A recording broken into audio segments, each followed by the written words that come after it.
Hi everyone, this is Thibaut, CEO of PlayPlay, and welcome to a new episode of the Three Learnings From, a podcast where leaders in communication and marketing share some key learnings from their career with us. Today I'm very happy to welcome Amelia Ibarra. Hi Amelia. Hi, how's it going? Good, how are you? I'm doing well. I'm excited to be here. Cool, I'm excited too. So Amelia, you're SVP and GM at SaaStr, the world's largest online community for B2B and cloud founders. Amelia leads all digital and in-person events team, which hosts virtual events for 50,000 global community members, and is obviously known for the famous SaaStr Annual. So Amelia, let's not wait more and let's start with your first learning. I think this one is about finding mentors. Yes, this is my number one learning for sure that I always give to anyone who will listen. I've been truly lucky in that I found a number of mentors in my career who've really helped me when I needed advice or direction. So I think to those who are either starting out or really at any stage of your career, I always feel like it's great to have really one or two mentors that you can rely on, right? Like someone you can go to for unbiased advice, who can really help you, who can help you with your career path, who can help you, connect, make connections, give you the right advice on, what is the next step? How can I do better at the phase that I'm at? What is something I need to keep in mind, like as I move up in the career, which, for a lot of people in SaaS happens pretty quickly. So I feel like it's always great to have a mentor. It happened pretty fast for me. And so I've been lucky enough now to be on the other side of it, where I've also mentored folks who I've worked with at SaaStr and some other places as well.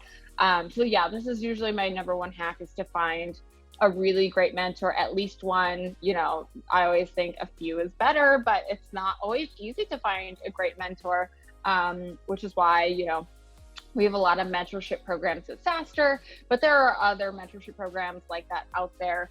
And you can always, ask your colleagues, ask around. Usually I like to find somebody in the org who's at a higher level, who has the career path that I sort of want. And I'll ask them if, they'll help me out. And that's usually been a good strategy for me. Awesome. And so about finding this mentor, do you think that could sometimes be just pure outreach, like you do the top 10 people you would like to meet and you just reach them on LinkedIn, or do you think you always need an intro, something like this? Yeah, of course. Obviously, it helps to have an intro. It's much like an SDR. Doing a cold email is always hard, even for when you're trying to find a mentor. But for sure, I do think, it's a great idea if you don't have anyone in your network, or you see somebody that, you've heard at either a conference or one of the digital events that I know a lot of folks are going to now with everything being online. Like if you see a speaker that you really like, I would honestly just cold email them and be like, hey, I would love your sort of career. I would love 5 minutes of your time. And most people would be happy to give you 5 minutes of their time for sure. Awesome. Let's move to learning number 2. This one is about finding great talents. Yes. So I have had a very non-traditional background myself. So I worked at a number of B2C companies, and then made the transition to B2B, and then now work at SaaStr, which, as you know, it's a sort of community. So it's not really a traditional software product per se. So I've had this really varied background.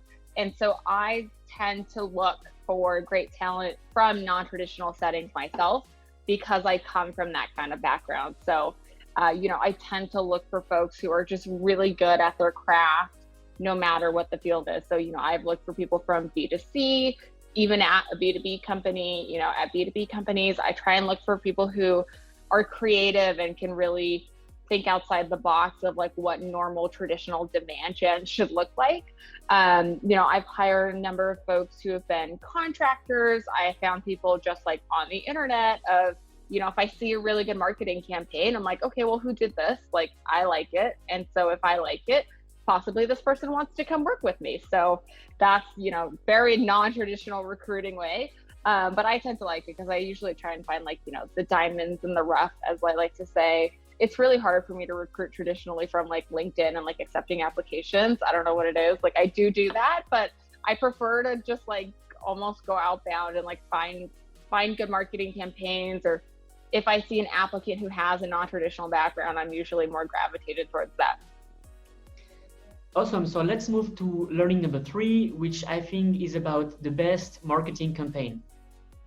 Yeah, so for me, you know, I'm a marketer by background and by trade, and anytime I see a really great marketing campaign, it does one of two things. I think it either is, you know, there to solve a problem and it does a really good job of getting that solution across, or it invokes a feeling. And I think, you know, for B2B SaaS, it's really hard to evoke a strong emotion when most people honestly won't know your brand, right? So that's why I think for specifically like B2B SaaS marketing, I'm really interested in the marketing that solves a problem. So if you think back to the days of like, you know, what you've seen on like a Mad Men style show where they were doing a number of ads which were based on real campaigns, the best ones were ones that, you know, either again evoked a feeling or solved a problem. So a lot of the times they were trying to just solve a problem and come back to the brand on like, okay, how does this new product or X product that you have that you want people to buy solve a problem for the consumer? And I think a lot of B2B SaaS campaigns that are done well really speak to this. You know, they really know their ICP, they really know what problem they're trying to solve, and really they're marketing it because they want to help people solve this problem. So I think, you know, the best campaigns are ones that really hone in on this.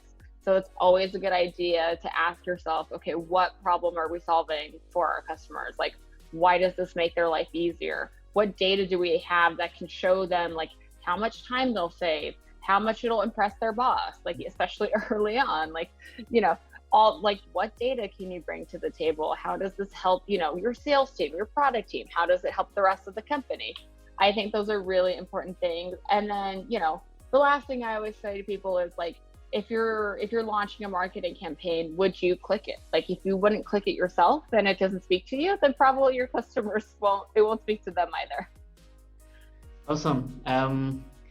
Well, we're already done, Amelia. Thanks a lot for your time. That was super insightful, and really appreciate that you're taking the time. Yeah, of course. And thanks a lot. And so for all the all our listeners and viewers, stay tuned for the next episode. Bye.